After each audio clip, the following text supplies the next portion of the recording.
Good morning friends, welcome back. कल के session में आपने देखा आप लोग के सर क्या कल का वही कपड़े है, वही सेटअप है। हमारे लिए कल का है एग्जैक्टली exactly। मेरे लिए तो वही दिन कंटिन्यू हो रहा है, मगर आपने कल के सेशन में देखा था कि we classified, we learned to classify between the accounts what is personal and what is impersonal. And there is a very simple way of, I'll say, classifying.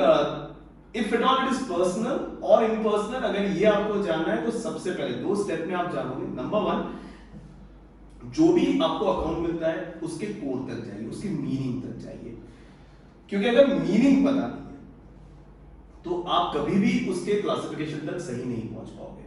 आप तुक्के मारोगे, जैसे कल प्रकाश भाई ने किया था कि मेरा six sense, remember over here, if you just go with your sixth sense, then believe me, it is not going to make sense, as I told you that. So make sure that step one is आपको जो भी account का नाम दिया जाता है उसका आपको मीनिंग पता है। Once you know the meaning, then to become a personal account, it should have three characteristics. Number one, it can sue others. Number two, it can be sued by others. And number three, it can do economic activities in its own name.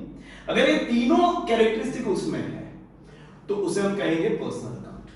और अगर इनमें से कोई भी एक characteristic missing है तो हम इसे कहेंगे impersonal account.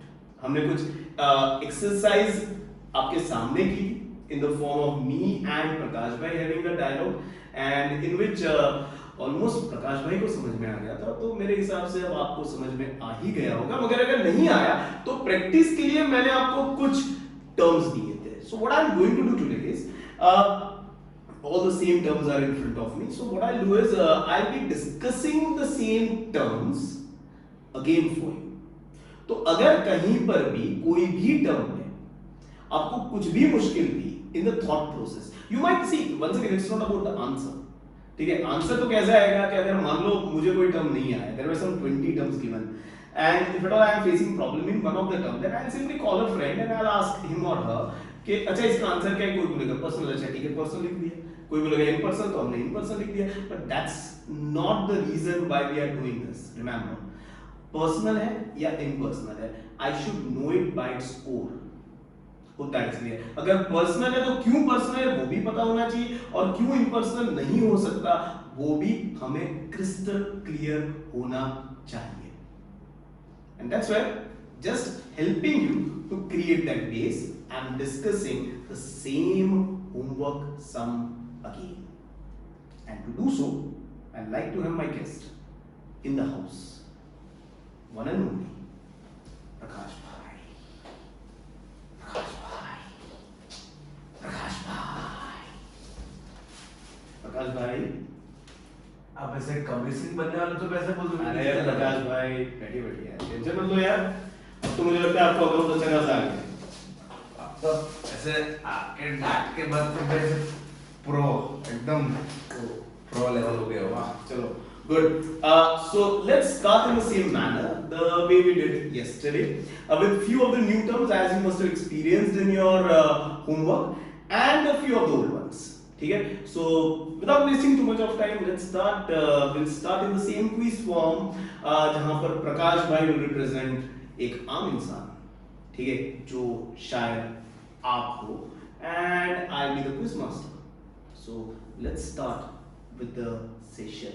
To start with, हमें प्रकाश भाई वही करना है, मगर एक स्टेप हम और ऊपर जाएंगे, ठीक है। हम पर्सनल इम्पर्सनल तो करेंगे, ठीक है। ऊपर से हम इनको ये भी बताएंगे कि जो टर्म है वो एक्सपेंस था या इनकम था या लॉस था या गेन था या असेट था या लायबिलिटी था। अच्छा समझ गए। ठीक है, पूरी कोशिश करो। Getting the idea? Let's start with the game. The game starts like this. सबसे पहले हमारा टर्म है प्रकाश भाई कैपिटल। अब जैसे आपने बताया था, ठीक है, capital basically represent owners account in the business, ठीक है। अब just because it is representing owners account in the business, वो बन गया हमारा personal. Hope everyone is convinced. This is not a new term. We did discuss this yesterday. It is owner's account in books of business. And who is owner? तो 11th में soul proprietary concern में it will be biological person. जैसे आप आगे जाओगे, आप company देखोगे, partnership देखोगे, तो उसमें देखोगे even artificial person can be owner, but that will be at a later stage. Right now, biological person is a owner, and that biological person can do economic activities in its own name, can sue others, can be sued by others. So, what is capital? Remember, it is representing owner's account in books of business. Number one, it is representing contribution, monetary contribution by owner in the business, either for commencement or for expansion. Hope that is clear. So, number one, yes, it is personal account. Prakash bhai, आपको क्या लगता है, ये आपका expense है, loss है, income है, gain है, या असेट है, या लायबिलिटी है? मेरे ख्याल से ठीक है, ये है हमारी लायबिलिटी, और लायबिलिटी में है मेरे ख्याल से internal liability. Hope you have understood that also, because owner is second party, business is first party. Owner contributing to business in books of business, business to record this. If you can remember example, 40 lakhs of benefit was given by Rahul sir to the business, which business was supposed to return back to Rahul sir, and anything which is to be paid back is your liability. Liability दो तरह की, internal and external. Liability towards owner is internal. Liability towards outsider other than owner and business is external. So yes, rightly told by Prakash bhai, it is a liability, and that too an external liability. Well done Prakash bhai, अच्छा करे आप. Hopefully everyone is clear there too. Moving to next one, it's a new term for the classification purpose, not for the discussion purpose. The term is bad debts, ठीक है ना। Basically मतलब bad debts का मतलब क्या कि मैंने किसी को गुड्स बेचा, मुझे उससे पैसा लेना बाकी, ठीक है, exchange of goods where for me money, पैसा is yet to be received, okay, but सामने वाले ने धोखा दे दिया। सामने वाले को हम क्या कहते हैं? सामने वाला होता है हमारा डेटर। याद है हमने इसका कल डेफिनेशन देखा था, पर्सन फॉर्म और institute to whom businesses exchange service or exchange goods, but from whom business is yet to receive money back. Such person, firm or institute is your debtor. So debtor was a person. होता है क्योंकि it represents person, firm or institute who can do activities in their own name, who can sue others, who can be sued by others. So debtor is a person, and in that also it's your asset. In that also it's a current asset. मगर जब ये debtor fails to pay you either in full or in part, then it results into a loss to business, and that loss to business is called as bad debts. अच्छा प्रकाश भाई, bad debts तो हुआ loss, बिल्कुल ठीक है, तो स्वभाव उसका हुआ लॉस। पर्सनल है या इम्पर्सनल है, क्या लगता है आपको? देखो मैं इस लेवल पे एकदम प्रो है, ठीक है। अब कोई भी रिसीट हुआ, कोई भी एक्सपेंस हुआ, ठीक है, कोई भी गेन हुआ या कोई भी लॉस हुआ, ठीक है, ये चारों चीजें में वो तीन फीचर काम नहीं आती है। कौन सी तीन फीचर?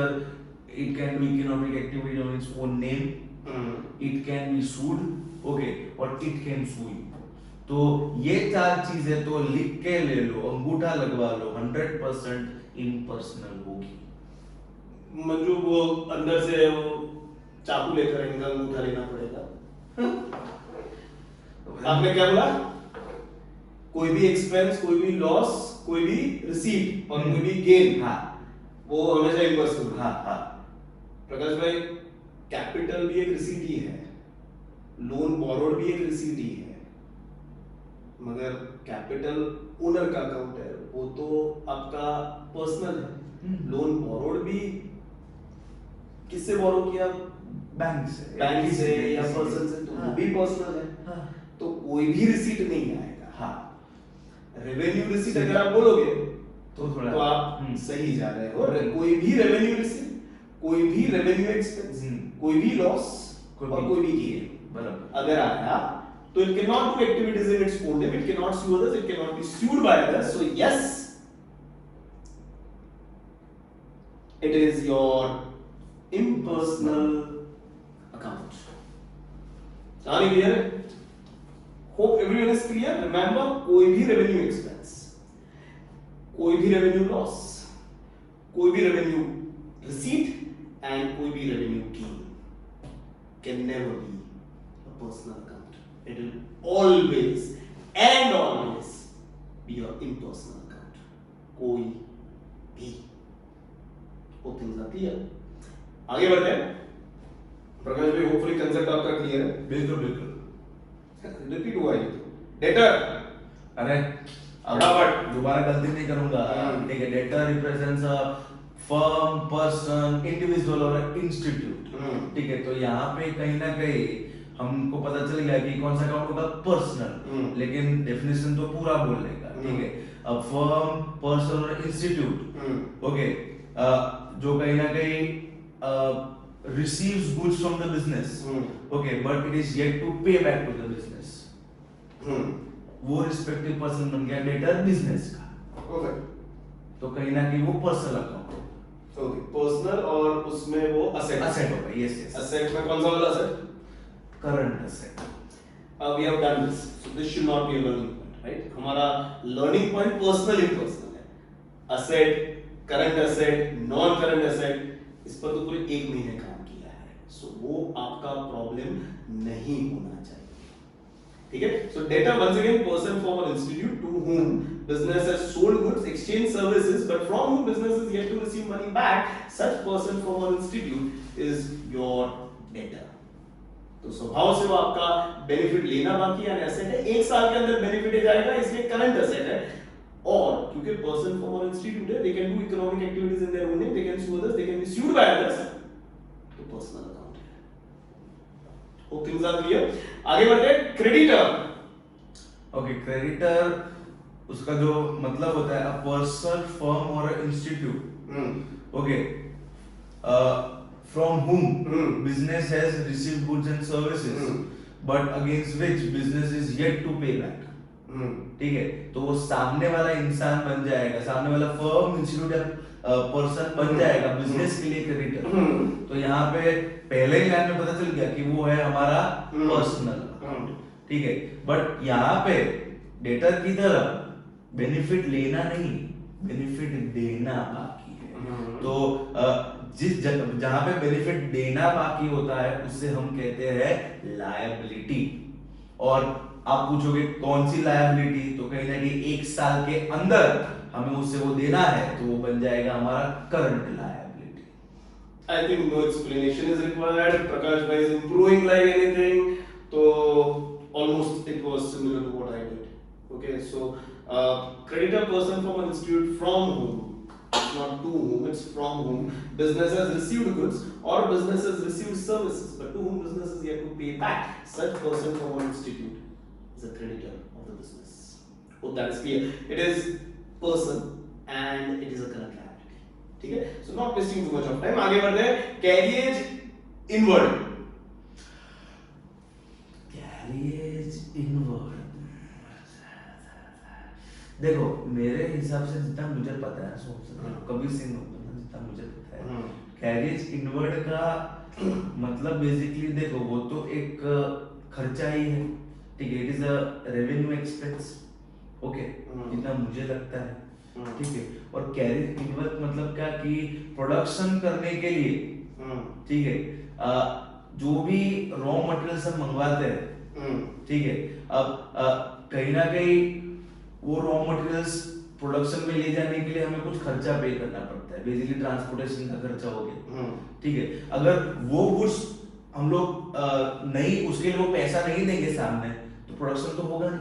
प्रोडक्शन तो पूरा रुक जाएगा. और कहने कि ये जो खर्चा है वो प्रोडक्शन से डायरेक्टली लिंक्ड है.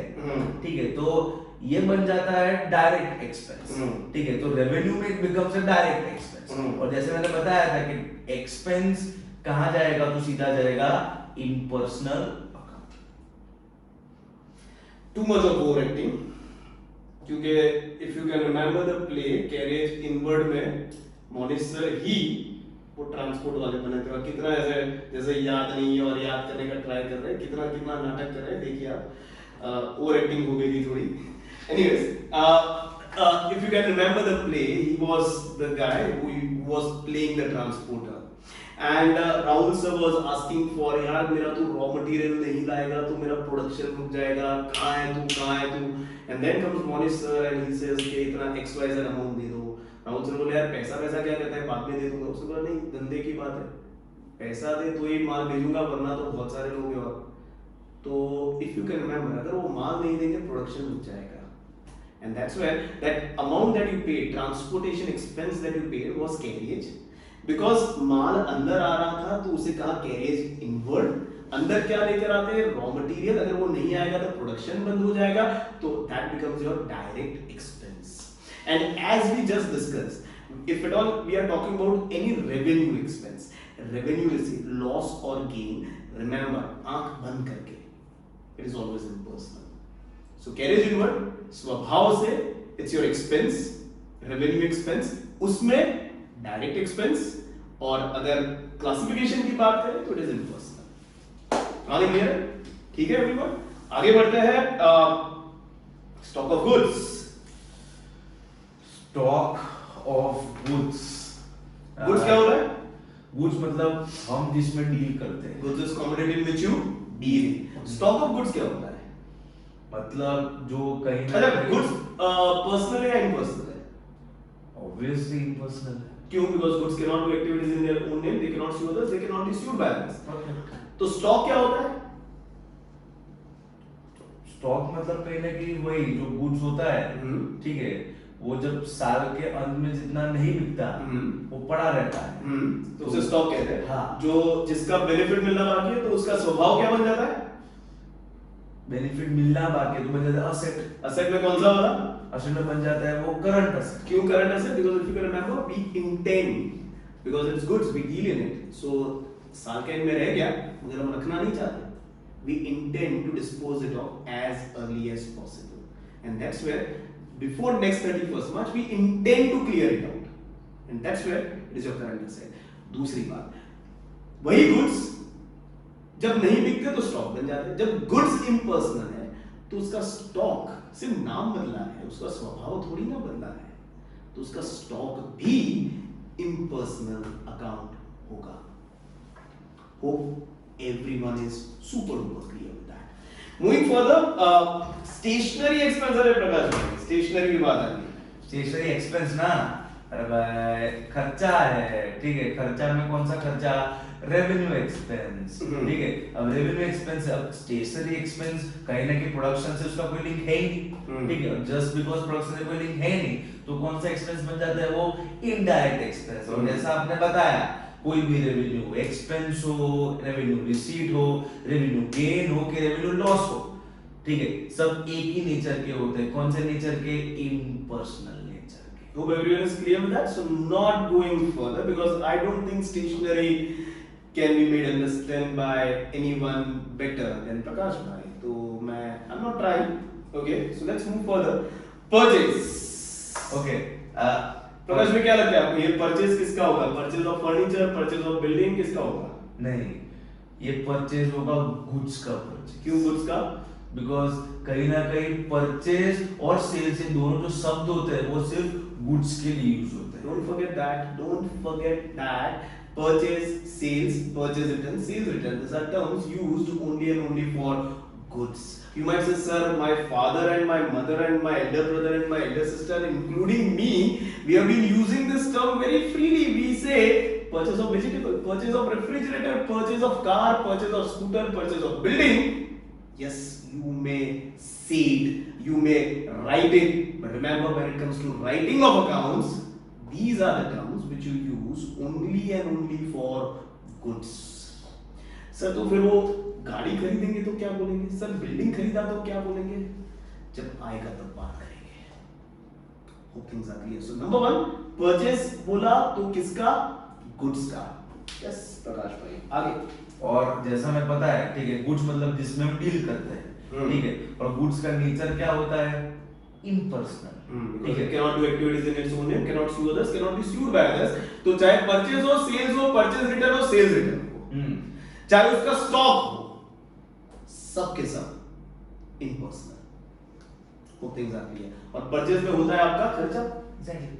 और परचेज हम किसका करते हैं? Goods. Goods in which we deal in raw materials. Yes. तो वो हो गया आपका डायरेक्ट इनडायरेक्ट।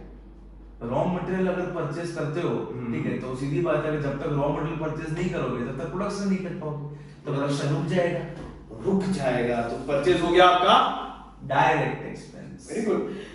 सेल्स, सेल्स यानी किसका होगा? ये फर्नीचर का ना ना ना, तो देखो ऐसे घुमाने का ट्राई कोशिश नहीं करने का, ठीक है। सेल्स होता है गुड्स का, जैसे हमने थोड़ी देर पहले बताया, ठीक है। गुड्स मतलब क्या? जिसमें हम डील करते हैं, ठीक है। मतलब जिसमें हम डील करते हैं गुड्स, और गुड्स का नेचर क्या होता है? इम्पर्सनल, ठीक है। अब सेल्स माने क्या होता है? रिसीट होता है, पर कौन सा रिसीट? Revenue receipt. डायरेक्ट या इनडायरेक्ट? इसमें डायरेक्ट इनडायरेक्ट कहां से आया? याद रखना, फंसना मत। It's only and only in revenue expenses that you are direct and indirect. फिर अगर डेफर्ड रेवेन्यू की बात की, कैपिटल एक्सपेंस की बात की, रेवेन्यू रिसीट की बात की, या कैपिटल रिसीट की बात की, अगर कोई डायरेक्ट इनडायरेक्ट बोलता है तो जवाब मत देना, क्योंकि ऐसा कोई टर्म, ऐसा कोई क्लासिफिकेशन उन सब में होता ही नहीं। Things are clear. आगे बढ़ते हैं फर्नीचर। फर्नीचर, ठीक है। ये कुर्सी वुर्सी, टेबल वेबल सब कुछ है, ठीक है। अब ये कहीं ना कहीं इसमें से अब हमें पता है कि ये एक साल में तो खराब नहीं होने वाला, ठीक है। कहीं ना कहीं इसका जो बेनिफिट है वो एक साल से ज्यादा हमें मिलने वाला है, ठीक है। तो कहीं ना कहीं जिसमें से भी हमें बेनिफिट मिलना बाकी है वो बन जाता है हमारा असेट। स्वभाव सही है आपका, स्वभाव से असेट बन जाता है, ठीक है। लेकिन अब सवाल है असेट में कौन सा, करंट या नॉन करंट? जैसे मैंने आपको बताया, ये फर्नीचर, ये चेयर, वो उसका बेनिफिट मुझे सिर्फ एक साल तक नहीं मिलने वाला, उसे ज्यादा तक का मिलने वाला। और अगर बेनिफिट एक साल से ज्यादा तक का मिल रहा है तो वो बन जाएगा हमारा नॉन करंट असेट। और उसके बाद जो फाइनल क्लासिफिकेशन है, ठीक है, क्या फर्नीचर खुद के नाम पे धंधा कर सकता है, इकोनॉमिक एक्टिविटी कर सकता है? नो, ठीक है। क्या वो किसी को सू कर सकता है, ठीक है, कि भाई 100 किलो लेके तू मेरे पे बैठ गया, ठीक है, सू कर दूंगा, ऐसा बोल सकता है? क्या वो कोई फर्नीचर को सू कर सकता है? नहीं। तो ये कहीं ना कहीं बन जाएगा आपका impersonal. Hope the entire explanation is clear. It is basically your capital expense. When you buy furniture, it's your capital expense. But remember, capital expense है तो सामने आपने acquire किया furniture which is having benefit of more than one financial year, so it's your asset and it's your non-current asset.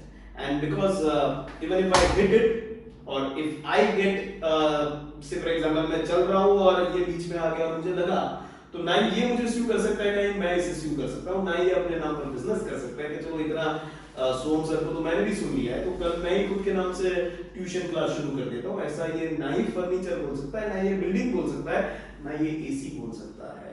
तो कोई भी ऐसे property हो या राइट हो, ये सारी चीजें आपकी बन जाएगी इम्पर्सनल अकाउंट। कोई भी प्रॉपर्टी हो या राइट हो, ये सारी बन जाती है आपकी impersonal account. Hope things are clear. फटाफट आगे बढ़ते हैं ड्राइंग्स। ड्राइंग्स आपने हमें समझाया था, ठीक है। ड्राइंग्स रिप्रेजेंट्स ओनर्स अकाउंट, ठीक है। यहाँ पे फुल स्टॉप हो गए, ठीक है।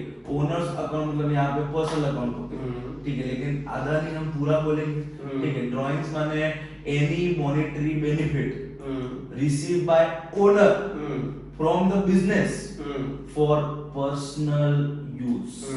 तो यहाँ पे वो बन जाएगा पर्सनल अकाउंट, बराबर। और स्वभाव से ये असेट रहेगा क्योंकि इस बार ओनर ने बिजनेस से बेनिफिट लिया, बिजनेस को ओनर से बेनिफिट वापस मिलना बाकी है, तो ये बिजनेस का हो जाएगा asset. Hope that is clear. आगे बढ़ते हैं बिल्डिंग। बिल्डिंग भी वही फर्नीचर जैसा, ठीक है। बिल्डिंग अगर बात करूं, ना खुद के नाम पे धंधा कर सकता है, ना वो किसी को सू कर सकता है, ना कोई बिल्डिंग को सू कर सकता है। तो यहाँ पे वो पहले से ही बन गया इम्पर्सनल, ठीक है। और अब इम्पर्सनल भी आगे बात करते हैं, ठीक है। कहीं ना कहीं अगर मैं बिल्डिंग खरीदता हूँ तो वो बिल्डिंग का बेनिफिट मुझे एक साल से ज्यादा तक का मिलने वाला है, ठीक है, तो वो बन गया मेरा कैपिटल एक्सपेंस।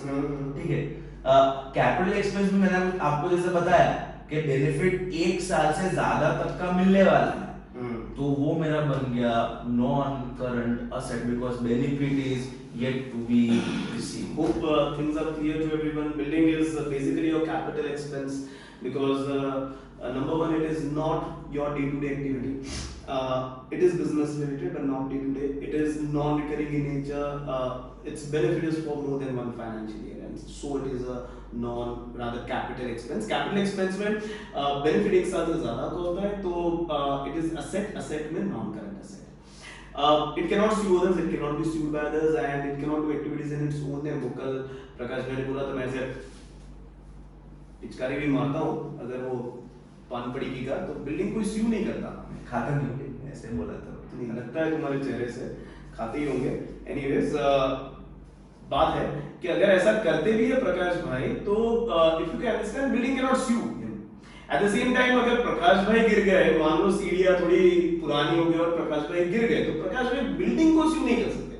हाँ, जिसका बिल्डिंग है, the owner of the building, now that owner is a person, उसको sue कर सकते हैं। मारूंगा पकड़ के।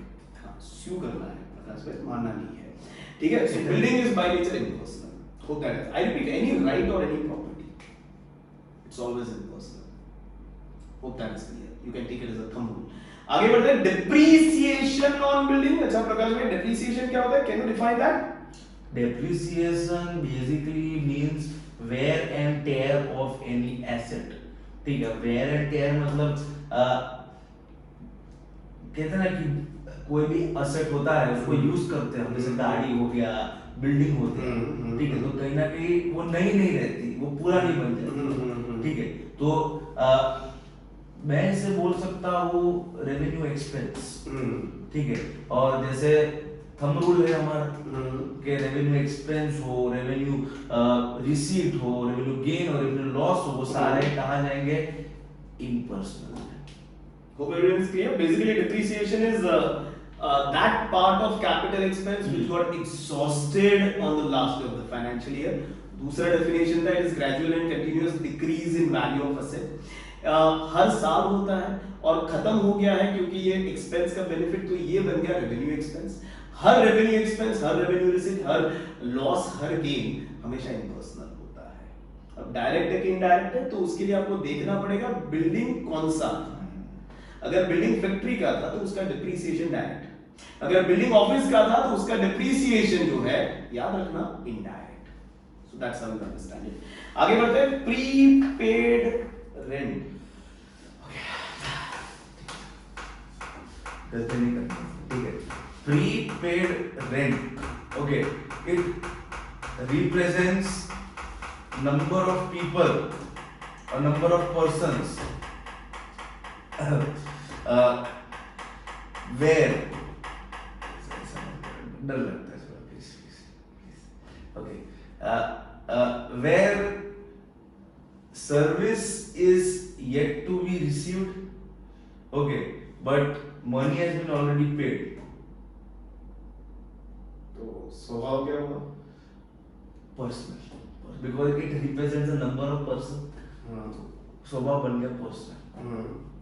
क्लासिफिकेशन बना पर्सनल, स्वभाव चाहिए। अच्छा, स्वभाव वो बन गया कि प्रीपेड मतलब हमने पैसा पहले दे दिया, रेंट पहले पे कर दिया, ठीक है, लेकिन कहीं ना कहीं अभी तक हमें सर्विस लेना बाकी है, तो वो बन जाएगा हमारा असेट। कौन सा असेट? सीधी सी बात है, करंट असेट। ओके। रेंट कोई नहीं देखेगा, prepaid rent, it represents the person to whom you have paid but from whom you are yet to receive service back. अगर पहले तो ये क्रेडिट ट्रांजैक्शन हुआ, क्रेडिट हुआ तो नाम लिखना पड़ेगा, एक बंदा होता नाम लिखने से देंगे, अगर एक से ज्यादा उनको ग्रुप के लिए अंदर लेकर आएंगे उस ग्रुप को कहेंगे प्रीपेड एक्सपेंस या एक्सपेंस पेड इन एडवांस। यहां पर रेंट है तो प्रीपेड रेंट या rent paid in advance.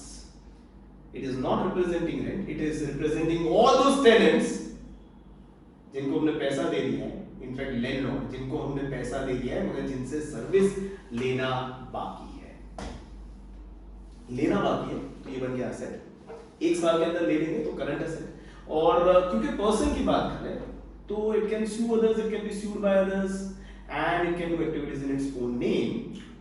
So remember, it's personal. आने क्लियर? चलिए प्रकाश भाई, अभी भी आपकी टेस्ट चालू है तो खुश मत होना। Next, rent received in advance.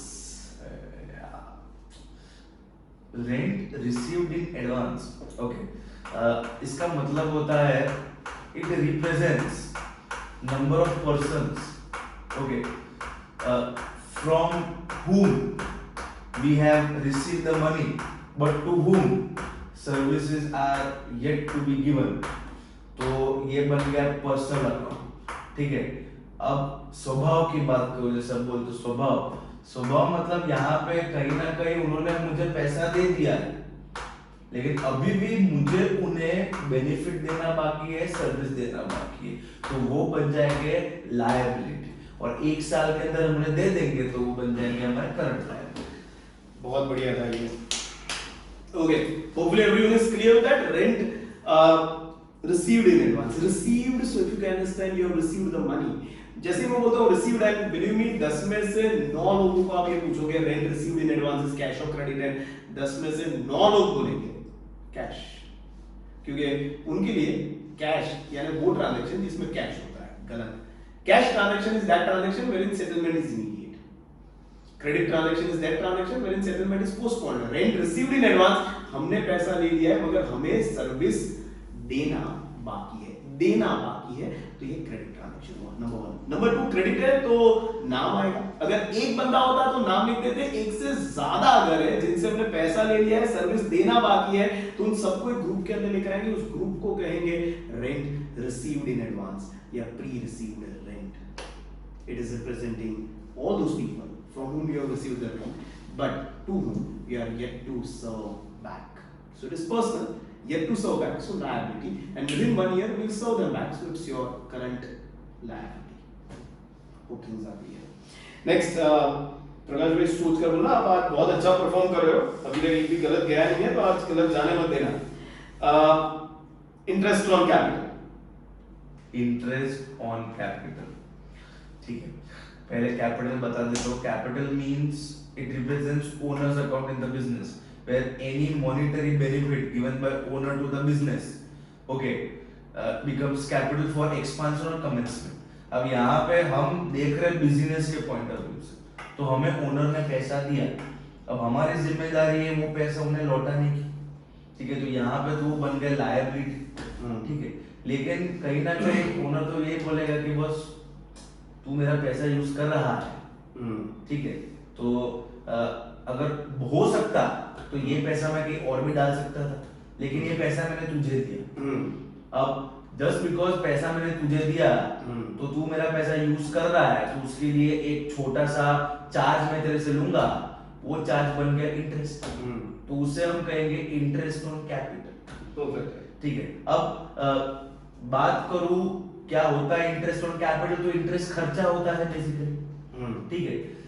Interest on capital basically खर्चा होता है, और खर्चा हमने देखा खर्चा क्या होता है, कहाँ जाता है, तो वो होता है हमारा इम्पर्सनल में वो हमारा कौन सा एक्सपेंस बन गया, तो वो बन गया हमारा रेवेन्यू एक्सपेंस, बिकॉज हर साल देना पड़ता है, ठीक है। और उसमें कौन सा डायरेक्ट या इनडायरेक्ट, तो बहुत सीधी सी बात है कि it is never linked to production, ठीक है, तो कहीं ना कहीं if it is not linked to production तो वो तो डायरेक्ट एक्सपेंस हो, तो इनडायरेक्ट एक्सपेंस हो। Hope things are clear। Interest, remember interest समझने के लिए हमेशा सेक्रीफाइस देखना है, जो सेक्रीफाइस करेगा उसके लिए इनकम, सामने वाले के लिए expense. Interest on capital, monetary benefit given by owner to the business. Sacrifice किसका हो रहा है, ओनर का, तो ओनर के लिए इंटरेस्ट बनेगा इनकम। अगर हम ओनर के लिए नहीं लिखते, हम बिजनेस के लिए लिखते, तो बिजनेस के लिए वही इंटरेस्ट बन जाएगा एक्सपेंस।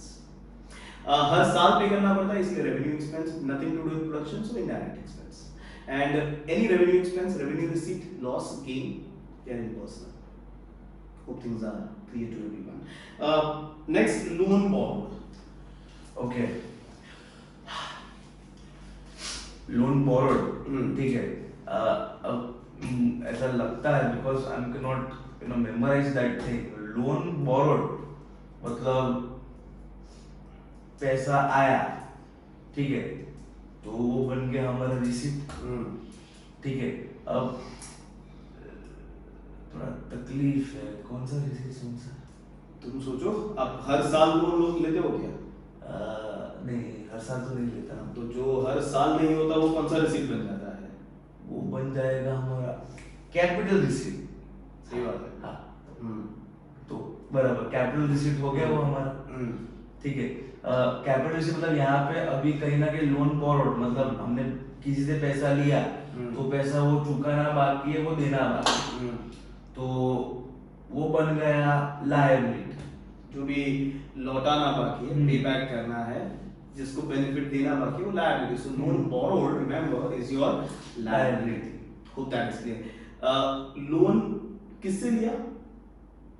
मतलब सामने पर्सन से लिया लोन। कौन से पर्सन से? या तो बायोलॉजिकल या तो आर्टिफिशियल। हाँ, ठीक है। So loan borrowed is basically person person person. हाँ हाँ। टेबल से लोन मिलेगा? नहीं, बिल्कुल बिल्डिंग से मिलेगा? नहीं मिलेगा। एसी से मिलेगा? नहीं। Remember, loan borrowed is always personal account. Why? Because आपको वही लोन देगा जो इकोनॉमिक ट्रांजैक्शन में एंटर हो सकता है। Who can sue you if you don't repay back, and to whom you can sue if at all he or she or it does anything wrong with you. So loan is always a personal account, always a personal account. आगे बढ़ते हैं। Carriage payable. Carriage payable. Payable, okay, तो हमने carriage का मतलब तो देख लिया था, वो रिपीट मत करो। हाँ ठीक है। तो यहाँ पे पेबल मतलब कहीं ना कहीं it is representing number of person, okay, from whom we have received the services, but to whom हाँ, from whom we have received the services but to whom money is yet to be paid.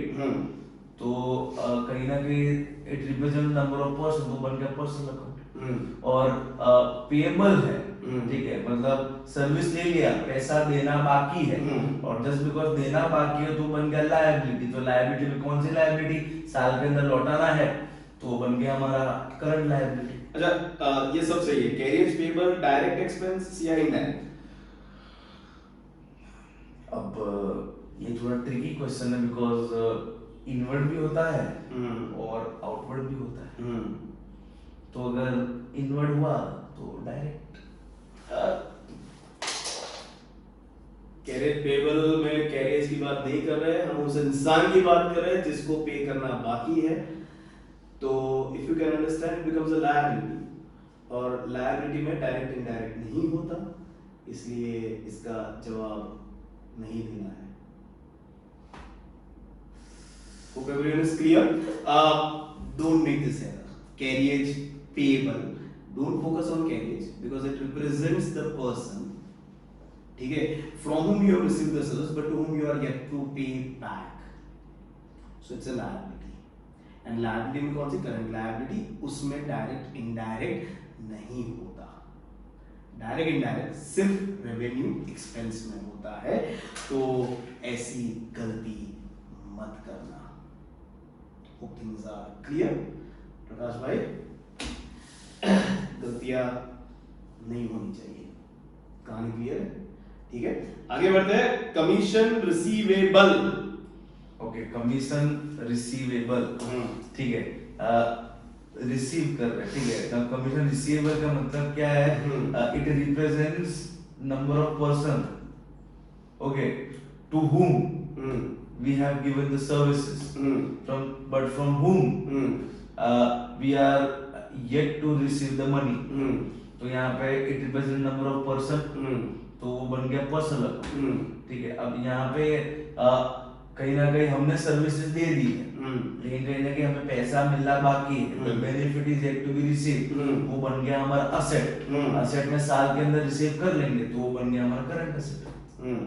तो person और current asset, personal, ठीक है, और कहीं ना कहीं current asset.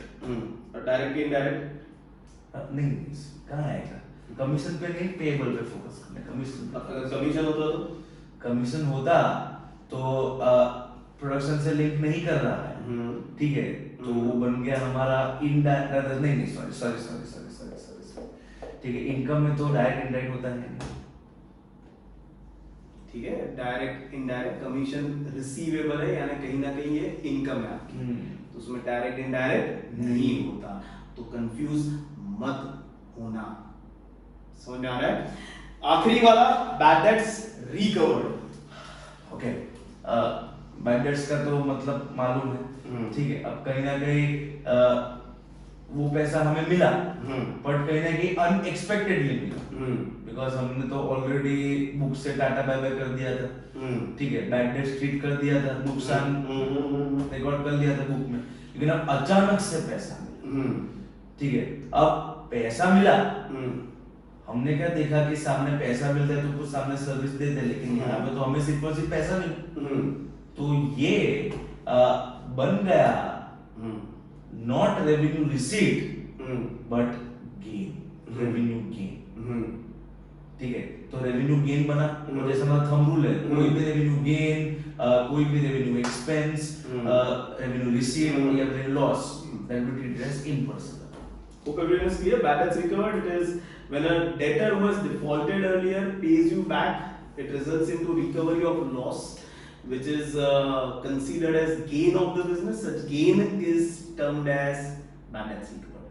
And gain or loss, revenue expense, revenue receipt, they all are impersonal accounts. Hope things are clear. Before I end the session, I must say that जैसे bad debts recovered एक game है, प्रकाश भाई आपने सही में बहुत अच्छा पढ़ा और पढ़ाया भी, आई मस्ट अप्रिशिएट दैट। तो आपको आपको भी एक गेम देता हूँ, अच्छा, ठीक है, क्योंकि आपने अच्छा समझा और अच्छा समझाया, तो आपको एक मौका दे रहा हूँ, ठीक है, कि कल मेरे साथ आप भी इनको कुछ पढ़ाओगे। क्या बात है?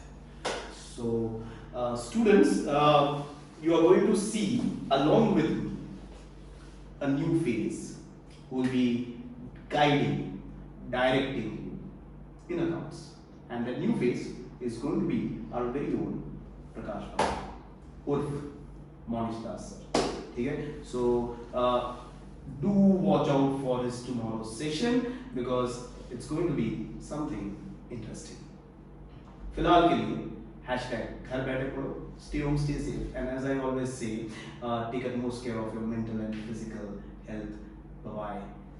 All the best, Prakash. thank you so See you tomorrow along with me. Bye bye.